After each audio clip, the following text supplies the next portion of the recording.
hề đâu. Anh sẽ chọn người thương mình. Đốn ta chuột ta khát nào đây ta làm ơn xin ta cảm ta yêu lên ta cảm năm đi bàn choa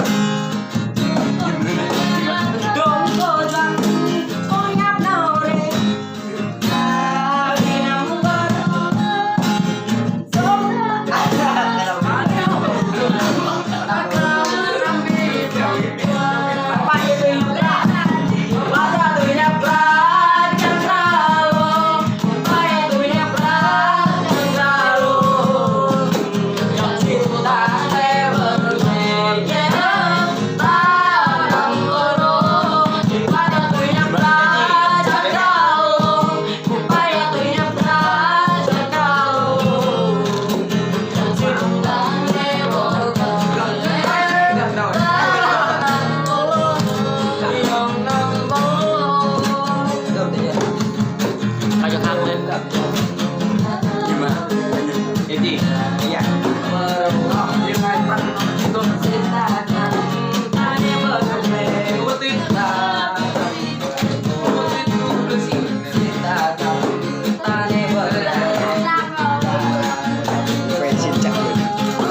anh dài quê của Nhật nhé.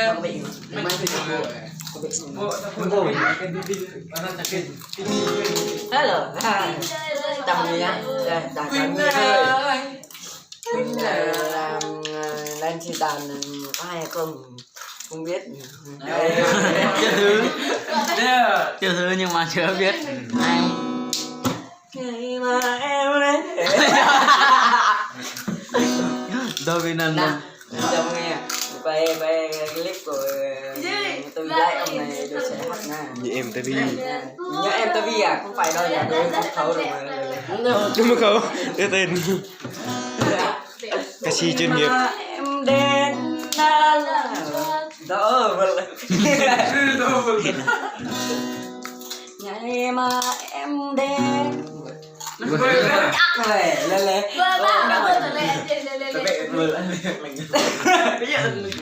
bị người có thọ có đừng nó em hàng lòi rồi. Ngày mà em đến đã làm cho tim nhịp vui nụ cười Mà sao không mang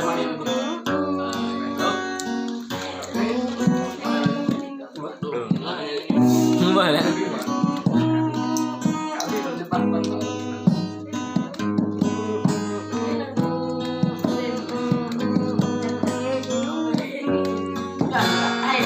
là vì em đã em thương tôi rồi, giờ em đã có ai bên đời, tôi đời chỉ một người không thương tôi trời chỉ người làm tôi đau giờ đây nếu có quay trở về hãy còn tim đã tôi mong chờ em về thì đến tháng bảy mong chờ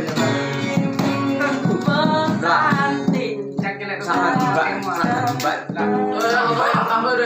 đây chúng ta sẽ thiếu nhà bè của bạn tăng cái sợ điều xem phim thì cái lịch Sợ lợn.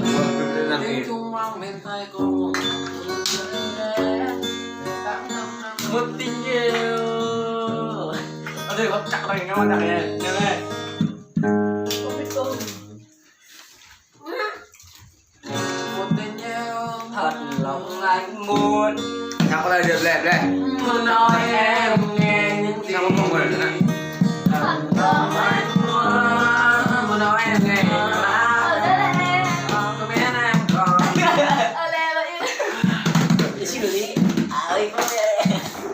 sexy rồi. Ba lìm. Yêu thâu lại. Dòng thâu lại vì khắc xa rồi. Lại burning your dòng bó cắp dòng bó cắp từ lại vì khắp cơ dòng thâu lại từ lại burning dòng dòng bó cắp bó cơ nhằm rõ dòng cắp cứ mơ núi ba ơi ta riêng ta ôn đi